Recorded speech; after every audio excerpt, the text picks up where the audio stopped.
Hello everyone, this is Katie with Homeschooling for His Kingdom. Welcome. To those of you who might be new, I'm a homeschool mama, and my husband and I have been homeschooling for about 7 years now. And today's topic is going to be about standardized testing. It's that time of year again. I usually test the kids in the spring, and so usually February, March rolls around. I'm like, okay, I need to go online, check for updates, order the tests. I've been administering the tests to my children for about 5 years, and I've kind of come up with some tips that help. I've learned the hard way what not to do, and I've also learned some really good things to do to administer the test well, and have the children feel confident. Again, this isn't a pass or fail test. It just kind of lets you know where your child is landing against the national average. Again, every child is different, and so there could be reasons for growth this way or that, but it's just, I like to do it every year for the children of ours that are 3rd grade and up, just for myself, whether the state we live in requires it or not. So that said, I thought I would jump on here and just give you guys some of my research, some of my experience, and hopefully it will help you have a smooth year of standardized testing, if that's what you are going to be doing this year for your homeschool. Let me just start at the beginning. Not every state requires it, but if you would like to see if your state does, you can go to the Homeschool Legal Defense's webpage, and I can put the link right here. I'll also put it in the comments or the notes, so you can look it up.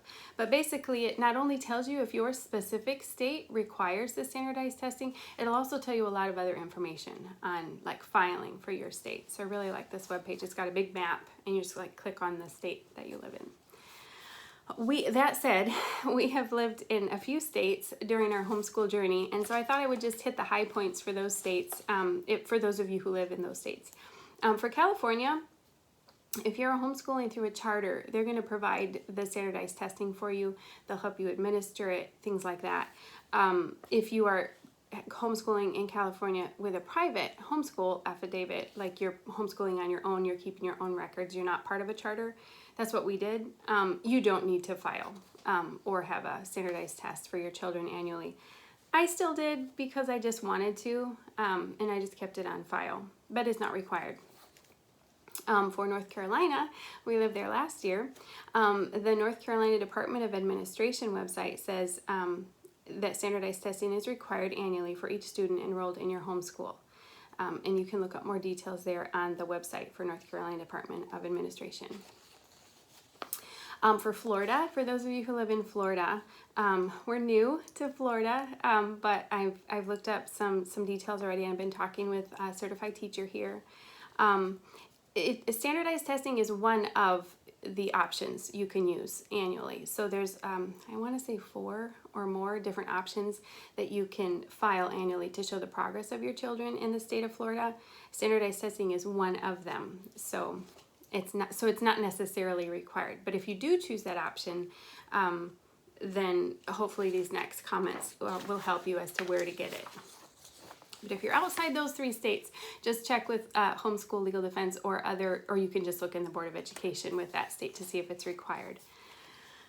That said, whether it's required or you just want to do it anyway, like me, let me tell you about 2 of the tests. So I've researched the Iowa Assessment Form E, and I've also researched the Stanford 10. There's many more out there, but I'm just going to talk about those 2. We choose the Iowa Assessments Form because it's timed.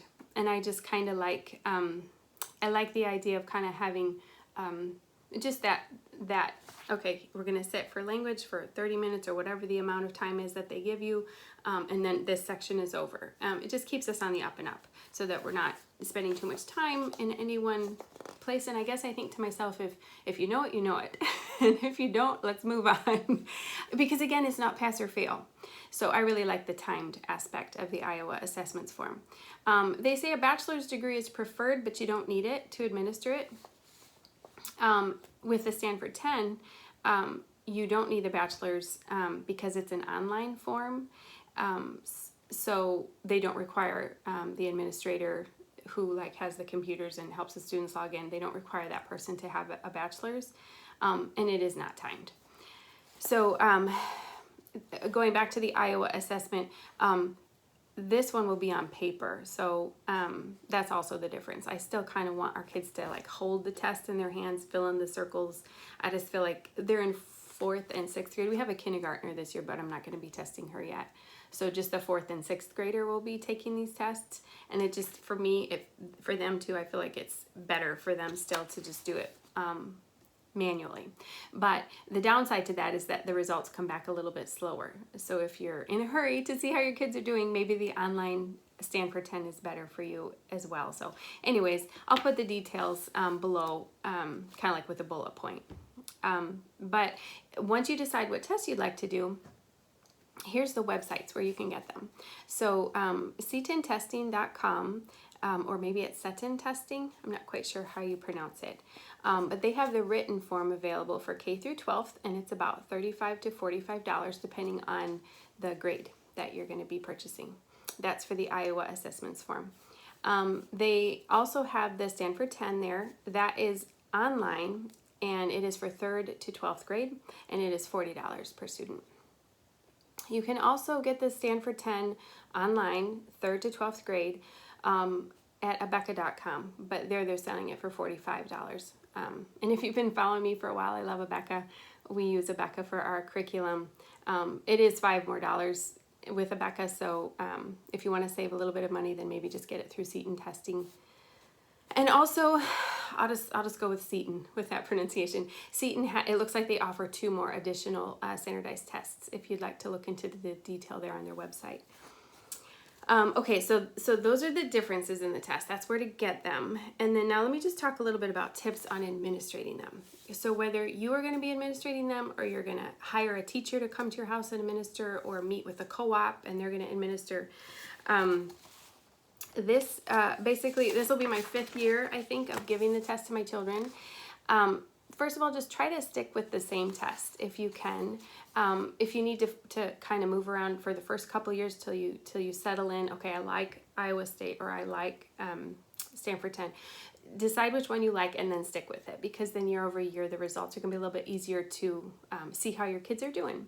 So that would be my first tip. Try to stick with the brand of test, and then let your students know in advance. I always tell them, okay, standardized testing is coming later this week, or starting on Monday, or whatever day you pick. Kind of let them know, hey, these are going to be different school days.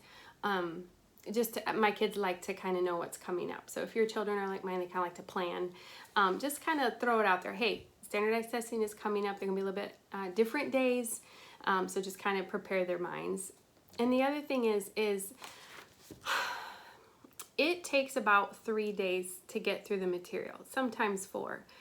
One year I tried to get through it in like 2 days and crash and burn.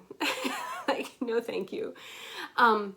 The children were kind of frustrated. I was kind of over it, and I just didn't want to get behind on our regular material with Abeka, and Abeka is very intense sometimes.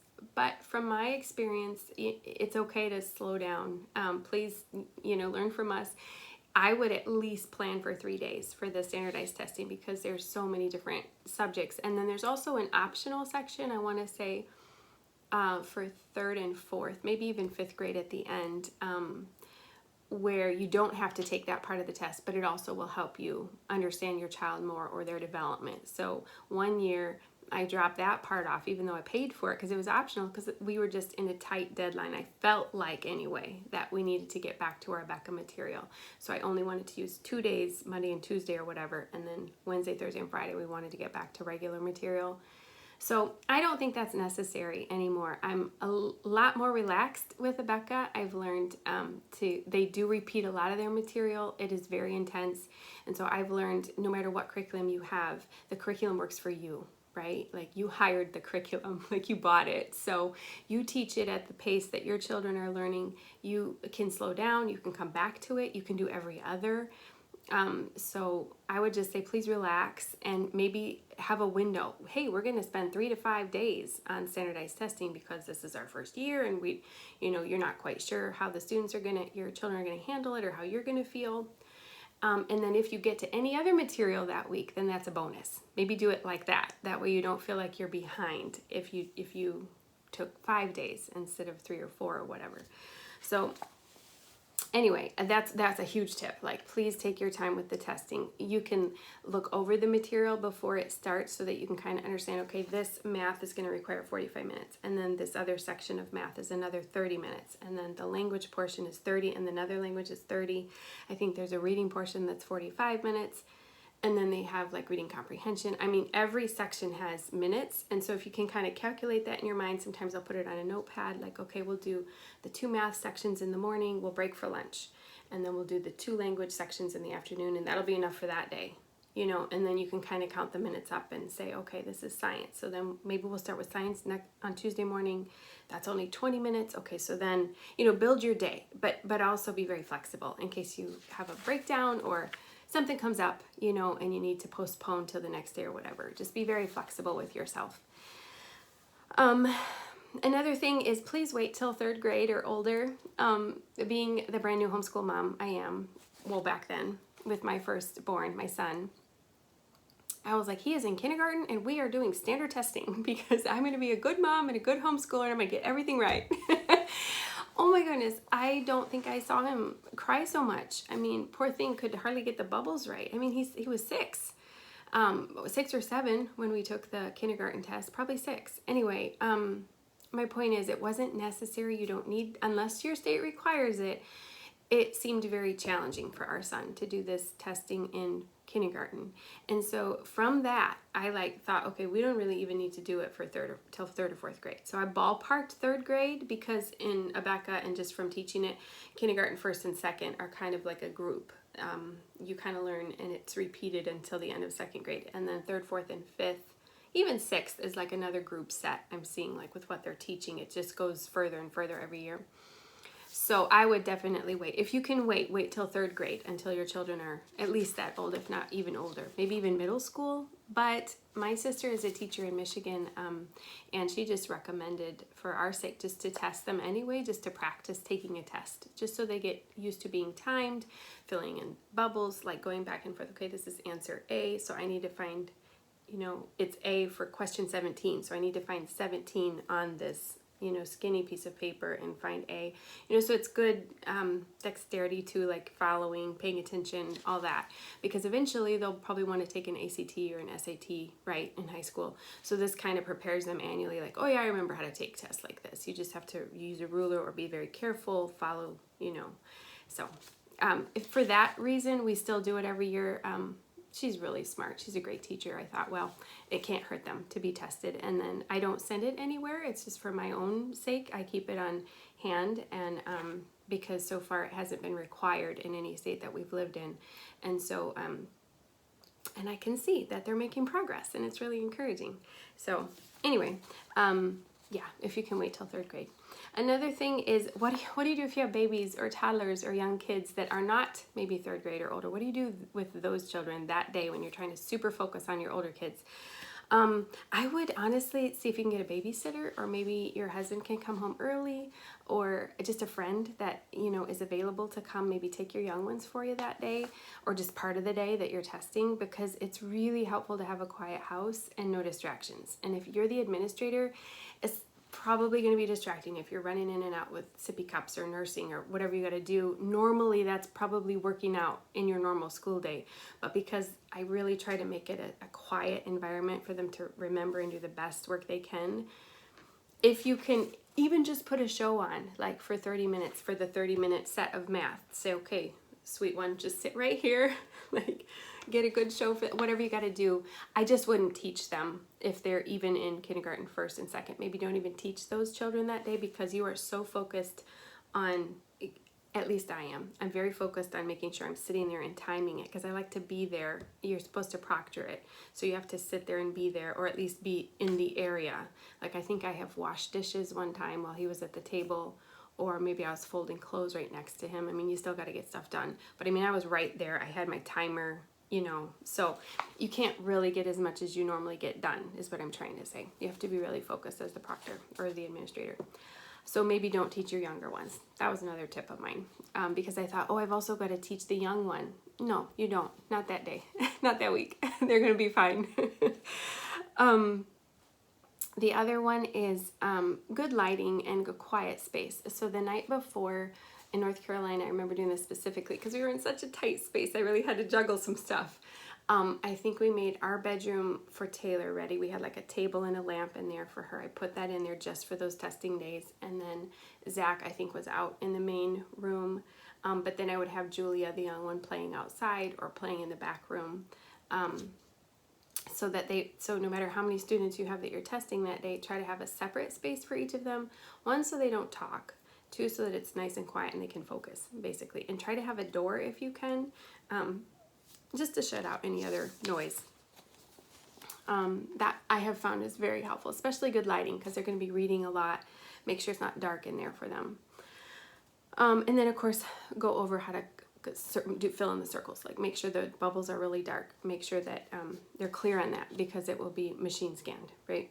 And then also, just the night before, I try to make sure they go to bed early, give them a really good breakfast every day that week. I mean, obviously, I should be making sure they get good breakfast every day, but life happens. And so anyways, just make sure they've eaten really well those mornings so that they can think clearly. And we stop for snacks too. So in between, make sure they get a good lunch or a good snack in between sessions, you know. So that's about it. Like, it's not super hard to administer. Don't be nervous about it. Just read the instructions the night before, kind of have a plan, have a space set up, and then just time them. And so you might need 2 iPhones, you know, like for us, we have two students working, but however many timers you need, just like make sure that you have a timer for each one, because sometimes they'll both be working at the same time and they're on different time sets. So make sure you're there, going back and forth between the rooms, checking on them, making sure there's no distractions. And you can do it. Like, it wasn't very hard the first year that I did it, and it gets easier every year. At the end of the day, when you get your results back, don't be discouraged if you see areas of improvement for some of your children. I always do. And so I just pray about it. We love the Lord very much, and the Holy Spirit always guides me what to do with each student. You know, let's work on this with so-and-so, and don't worry about that result. That'll come naturally. Just focus on this, you know. So if you're a believer in Christ, I highly recommend praying about the results. But what's exciting is to see when they're doing really well in a subject too, you know. And then it's also a good check for you as the mother or father, as the parents, to see, okay, is this curriculum hitting all the main points? Do we need to add a little bit here and there? But again, do it from a place of rest. Like, don't fret about different things, because the Lord will, if He's guiding you to homeschool, then He's going to lead you into all truth. He's not going to, I don't want these results to discourage you. You're probably doing an excellent job. And if these results show you something that you can improve on, well, then wonderful. Use it as a tool, I guess is what I'm saying, not as something to like approve or disprove what you're doing. Just kind of like an error correction. Okay, awesome, God. Thank you for this advice with these results, and then just move forward. So anyways, I hope these tips are helpful for you. If you plan to have standardized testing for your children this year, I hope everything goes really well. I'll talk to you later. Have a great week.